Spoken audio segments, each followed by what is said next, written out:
You will hear a number of different recordings and you'll have to answer questions on what you hear. There'll be time for you to read the instructions and questions, and you'll have a chance to check your work. All the recordings will be played once only. The test is in 4 sections. At the end of the test, you'll be given 10 minutes to transfer your answers to an answer sheet. Now turn to section 1. You're going to hear part of a lecture about the introduction of cane toads into Australia. First, look at questions 1 to 5.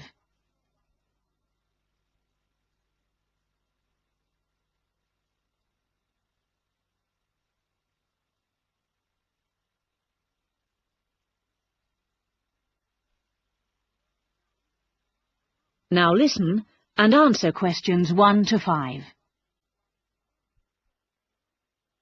In today's lecture, I want to look at one of Australia's least loved animals, but one that has an interesting history, from which I think we can learn a fundamental lesson about problem solving.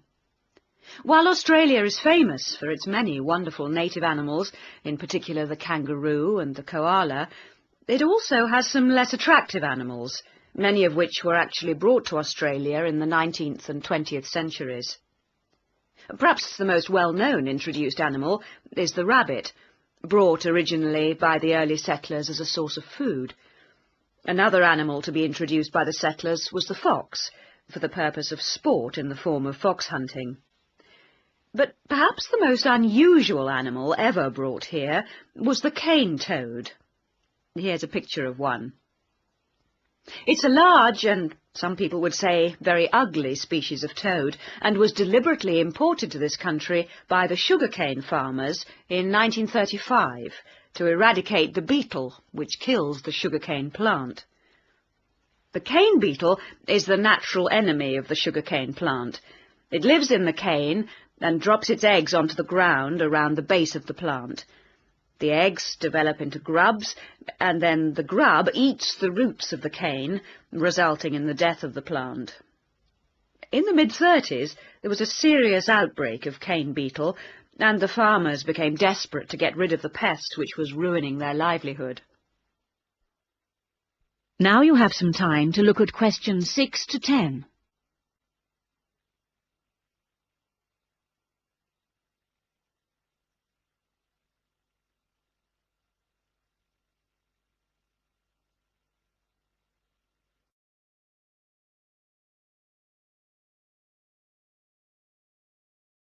Listen to the rest of the lecture and answer questions 6 to 10. Meanwhile, news was trickling in from overseas about a toad, native to Central America, which supposedly ate the beetles which killed the cane. It was reported that the toad had been taken to Hawaii, where cane is also grown, and introduced with apparent success. So, with the backing of the Queensland authorities, the farmers arranged to import 100 toads from Hawaii.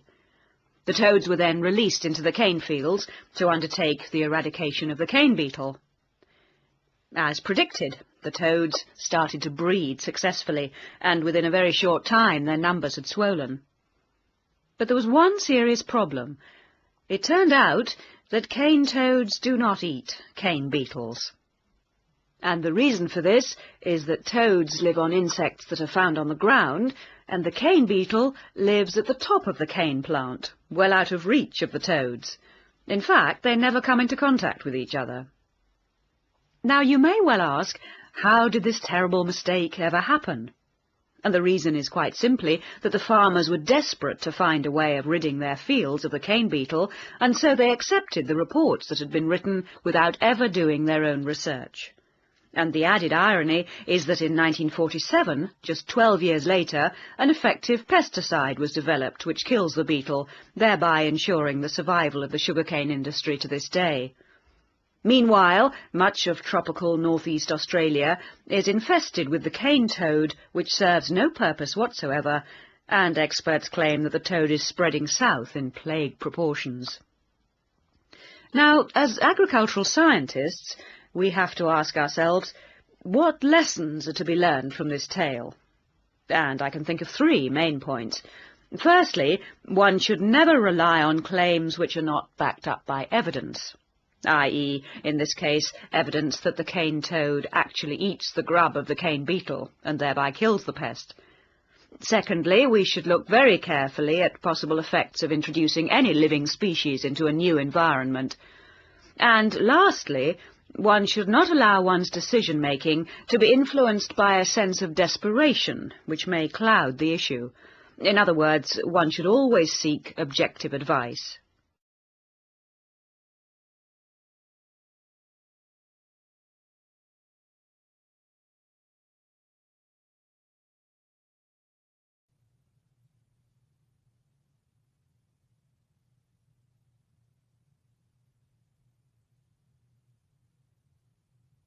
Now turn to Section 2. Section 2.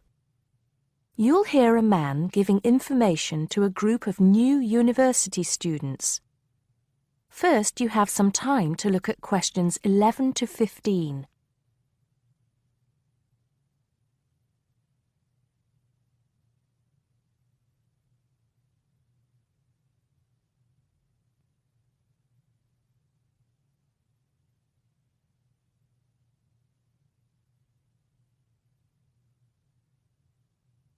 Now listen carefully and answer questions 11 to 15.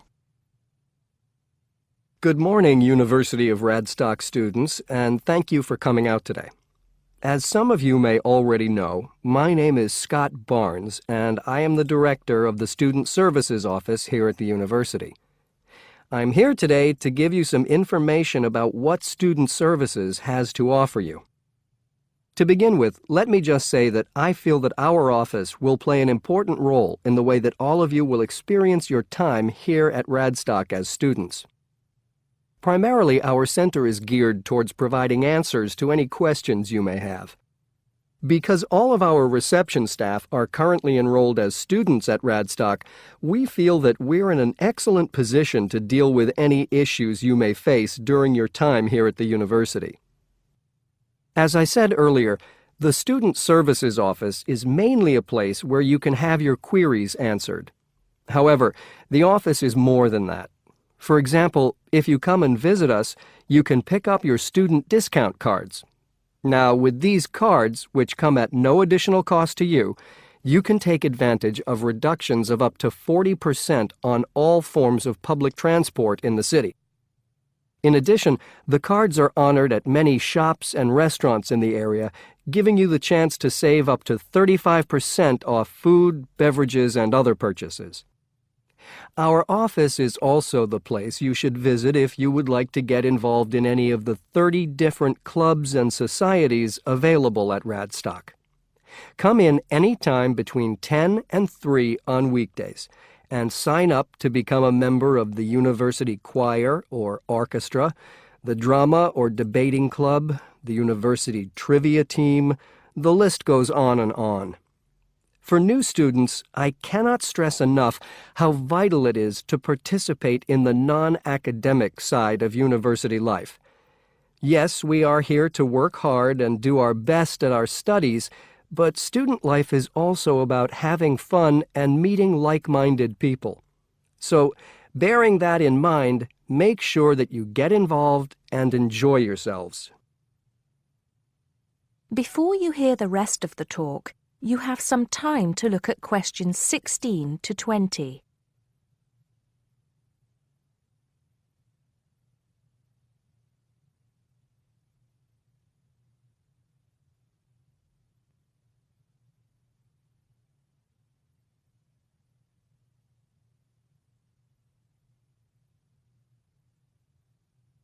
Now listen and answer questions 16 to 20.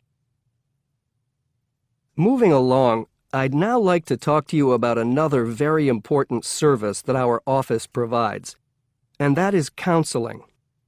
I'm sure that you are all well aware that there are times in life when things can go wrong and times can get tough. We all have to endure difficult experiences, and these difficulties can be emotional or physical.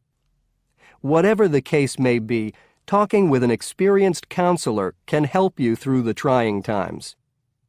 The counseling service here at Radstock is staffed by counselors who are qualified to help you deal with problems ranging from homesickness and loneliness to eating difficulties and life changes.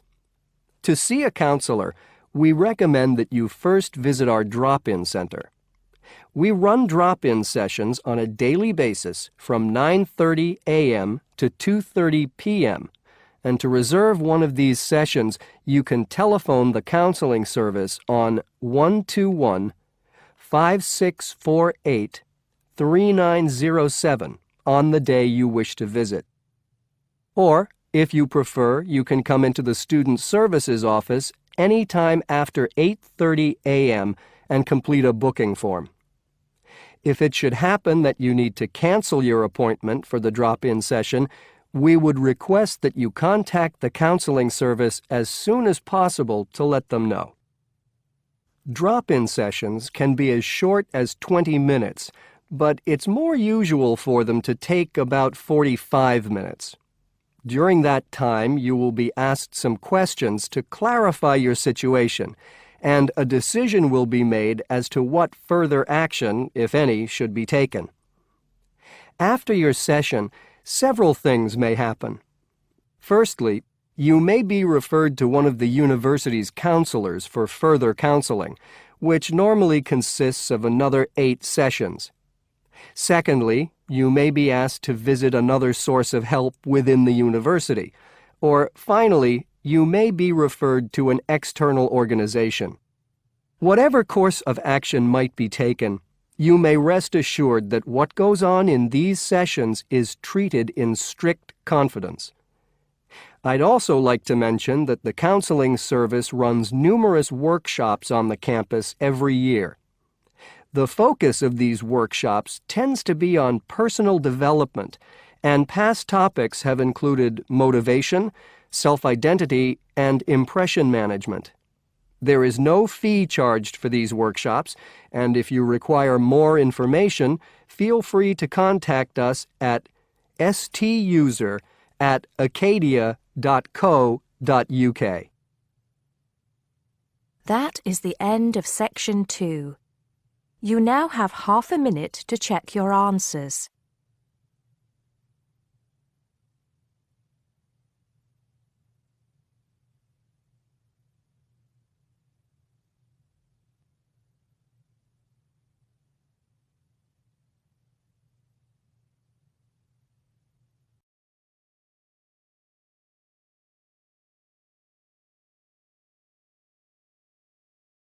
Section 3. In this section, you'll hear an interview on IQ tests. First, you have some time to look at questions 21 to 30.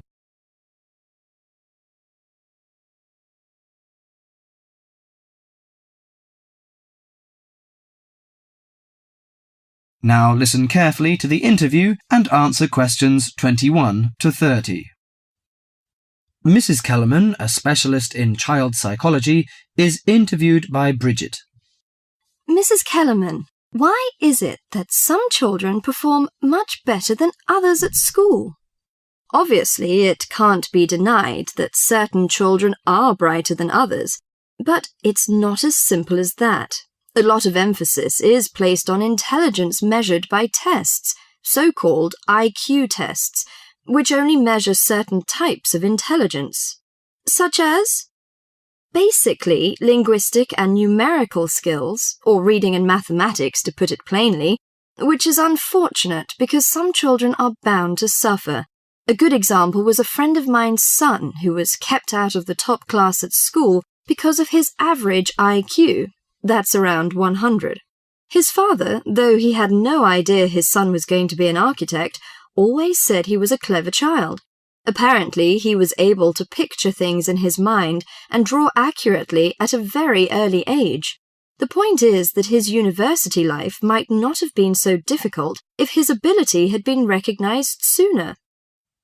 What you're saying, then, is that some children have abilities that are not easy to measure, that aren't appreciated by many schools. Precisely. and if these schools are not spotted sufficiently early, they cannot be developed. That's why, in my view, there are so many unhappy adults in the world. They are not doing the things they are best at. What are those other kinds of intelligence? How can we recognize them in our children? Well, take musical talent. Many children never get the chance to learn to play an instrument, but while they might not become great artists or composers, they may get a lot of pleasure and satisfaction. Musically gifted children are fascinated by all kinds of sounds, car horns, animal noises, and so on, and they can easily recognize tunes and sing them in key.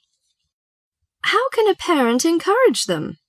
Sing to them and teach them new songs. Buy a piano or even a cheap instrument such as a recorder. If you can afford it, send them to music lessons as soon as possible. Play recordings of different instruments to them. What about a child who is good at sport? Could that be described as a form of intelligence? Most certainly. We psychologists call it motor or bodily intelligence. These children move gracefully and handle objects skillfully.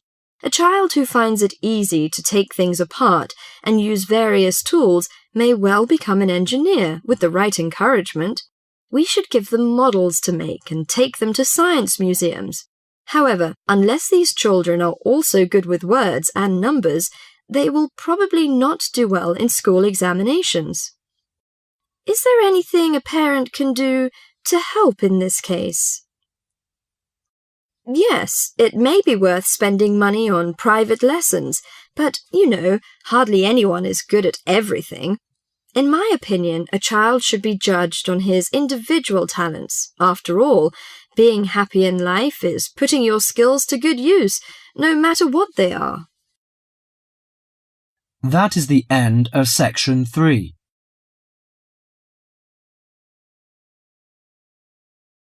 You now have half a minute to check your answers.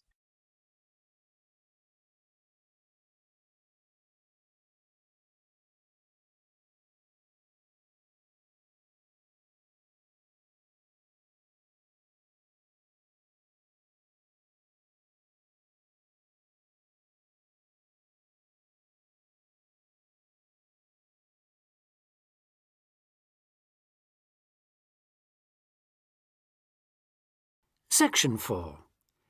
You will hear part of a lecture about a crater in Australia. First, you have some time to read questions 31 to 40.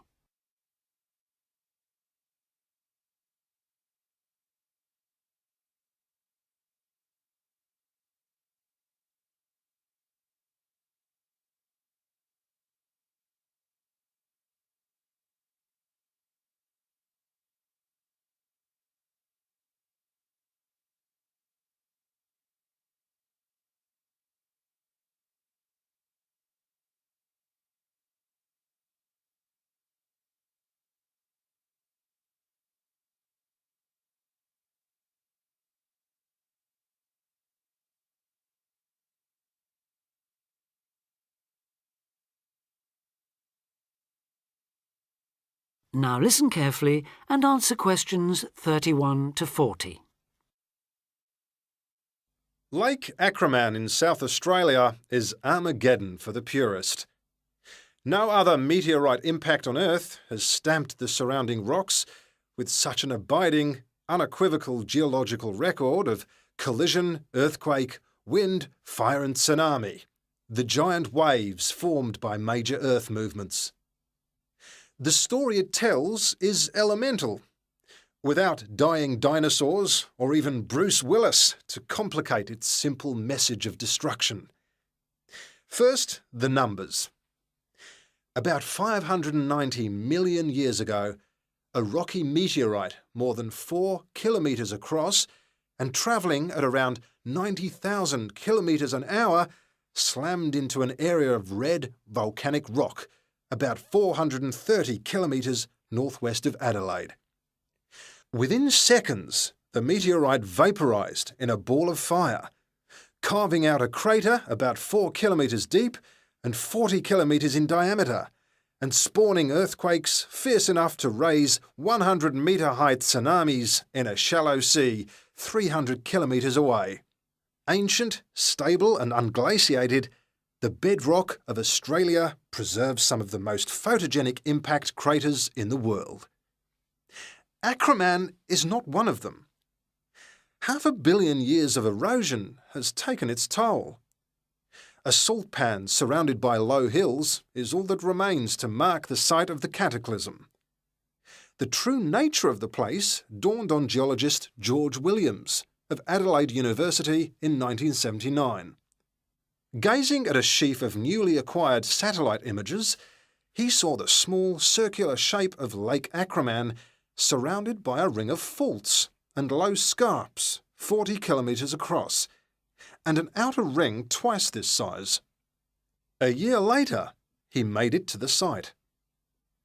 On islands near the centre of the lake, Williams found bedrock shattered in a conical pattern that experts consider a sure sign of a meteorite impact. Except for a crater, which had long since eroded, the area was a textbook example of an impact site. In 1985, further intriguing evidence turned up. Vic Gostin, another Adelaide geologist, had been studying a thin band of fragmented red volcanic rock in 600-million-year-old shale in the Flinders Ranges, more than 300 kilometres east of Acraman. To his bewilderment, the volcanic chunks turned out to be 1 billion years older than the shale. Where had they come from? Comparing samples, Gostin and Williams found that their rocks were identical. The red rock in the Flinders Ranges had been blasted there from Acraman. Later, the same material turned up at sites 500 kilometres from Acraman.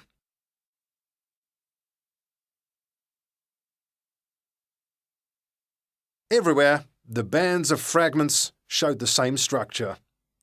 Coarse pebbles at the bottom, then a cocktail of silt and sand, then layers of increasingly fine sand distorted on top into a wavy, scalloped pattern. These layers also show, step by step, how the meteorite transformed the floor of an ancient sea hundreds of kilometres away, according to Malcolm Wallace of Melbourne University. First came the earthquake. Travelling at about 3 kilometres a second, shock waves arrived offshore within a minute or two of the collision, stirring up the water with clouds of silt as the seabed shook. Then shattered rock from the explosion arrived by air. Pebbles and boulders crashed into the water, reaching a depth of about 200 metres within a minute. One day they would become the lower band of the Flinders Rock. Sand took up to an hour to come to rest, finally bedding down with the silt that was also now settling on the sea floor as the effects of the earthquake died away. This mixture would eventually form the next layer. About an hour after the meteorite's impact, huge waves rolled in, leaving the ripples on the surface that later hardened into rock. Clear as mud is not an oxymoron. In Acraman, the arid, timeless Australian outback has preserved the closest thing the Earth can boast to a perfect pockmark, the pinnacle of imperfection.